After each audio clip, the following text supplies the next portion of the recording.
एक super store पर नया सेल्समैन आया। सुपर स्टोर का मालिक उससे मिलने गया तो वो एक ग्राहक को फिशिंग रॉड बेच रहा था।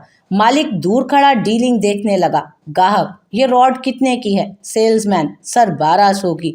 ग्राहक ने रॉड खरीद लिया तो सेल्समैन ने ग्राहक के जूते देखकर कहा, सर इतने महंगे जूते पहनकर मछली पकड़ेंगे?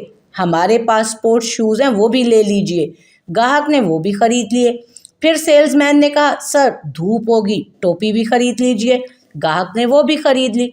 फिर सेल्समैन ने कहा, सर कई घंटे लगेंगे मछली पकड़ते, भूख भी लगेगी। उसको चिप्स, बिस्किट और कोल्ड ड्रिंक भी बेच दिए उसने। टोटल सेल हुई 5,000 रुपए की। मालिक सेल्समैन से बड़ा मुतासिर हुआ और करीब आकर बोला, बहुत कमाल के सेल्समैन हो तुम। वो फिशिंग रॉड लेने आया और तुमने टोपी, जूते, कोल्ड ड्रिंक, चिप्स, बिस्किट सभी बेच दिए।